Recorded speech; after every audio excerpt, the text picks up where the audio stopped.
Hey there, welcome back to my channel. I'm Yasmine. If you want to make your well-being a priority, you're in the right place. Do you see yourself planning, thinking about doing something, setting goals, but for some reason you don't follow through? You plan to improve your lifestyle, to feel good in your body and your mind, to enjoy quality of life, but often get distracted with unnecessary things and keep postponing what will move you closer to your goals? If that sounds like you, you're not alone. We procrastinate because we believe a task is too difficult, or that we are not capable of doing it or achieving it, or that we don't deserve, we're not worthy to enjoy the results of our efforts. In this third episode of a 4-video series, we are going to talk about the beliefs that are the root of procrastination. Our beliefs are quietly influencing our choices, therefore influencing our results. If we are not moving forward, we are not taking action towards our goals, it's likely there is a limiting belief in the background dictating our actions or the lack of action. So what are the false beliefs that are leading you to procrastinate? Before we dive into it, just a quick recap from our previous episodes.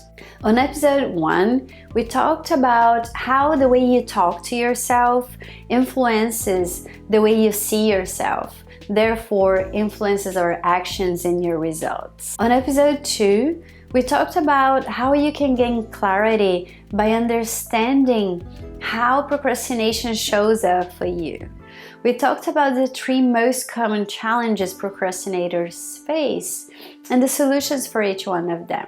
If you missed out on the previous episodes, go back and watch them so you can make the most out of these resources. So, what are the false beliefs that are leading you to procrastinate?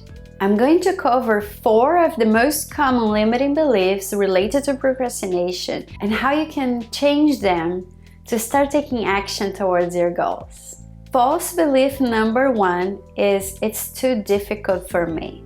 Most tasks are not as difficult as we imagine. We tend to consider any new task, any new decision, anything different to what's familiar, difficult, because it's our self-sabotage mechanism wanting to stay where it's comfortable. It is an idea that it takes too much effort and an avoidance to do it so. However, if there is a desire to achieve something, putting it off is a sign of lack of trust in yourself. Trust you've got what it takes and deserve to achieve it. We all have potential to do and achieve whatever we desire.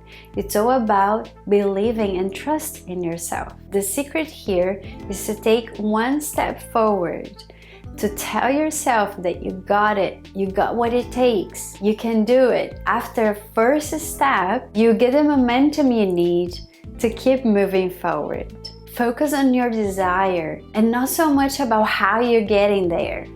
Simply focus on your North Star, on your goal, on your target. Take one step at a time. You're going to figure things out along the way. Whatever you don't know, you're going to learn. Just take the first step. If you notice yourself saying these words such as too difficult, remember, this is simply a false belief. It's not true. Easy and difficult, it's very relative. It all depends on what you're telling yourself, because you're definitely capable to do and achieve whatever you desire. The next false belief is I've got plenty of time, or I don't have enough time. The perception of time here is simply an excuse to postpone taking action. Whenever I don't have time comes up, or I have plenty of time and that's why I can push it forward, it's a false belief. Both of them are excuses, a belief that has been created to self-sabotage, to keep postponing, to keep avoiding taking action. Avoiding taking action, putting effort into it, is also avoiding enjoying the results.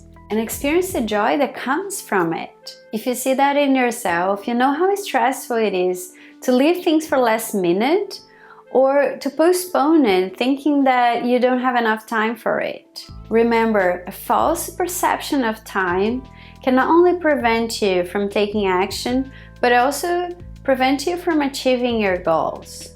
Give yourself the proper amount of time and enjoy the peace it will bring you.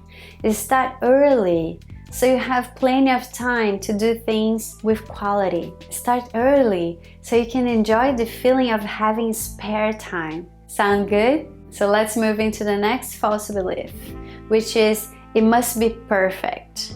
Perfectionism is rooted in fear of failure, of not being approved. It's a sensation that it's not good enough.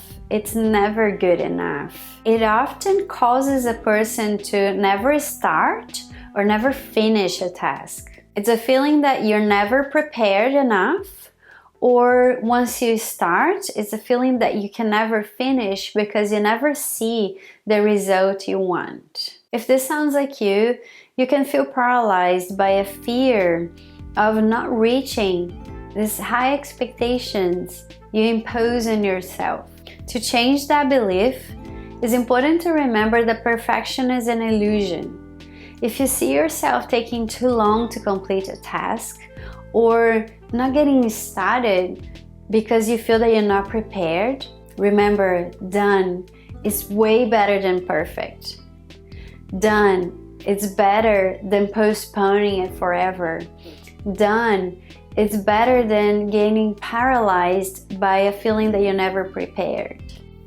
Tell yourself, it's good enough, you are good enough, and you're going to improve as you go. Think about yourself and whatever you do as a work in progress. Your first attempt are opportunities to learn. There is always a beginning to a journey. Focus on one step at a time and how much you can learn along the way. Turn off the inner critic. Believe you have what it takes to do what you want and take action. The fourth and most common false belief is I'm going to fail. Failing is part of improvement. The solution here is to look back over your life and remember all the times you failed. I'm sure there were times where things didn't go right or didn't go as expected, and you simply learned a lot from them. There can only be failure if you never get started or if you quit too soon. So embrace mistakes, embrace a learning curve you go through, but simply get started. Trust you have what it takes to learn what you need. Focus on the end result, and how you're going to get there is going to come with ups and downs, with failures and successes. But it's all part of the journey. Keep going, you got what it takes. I hope this was helpful.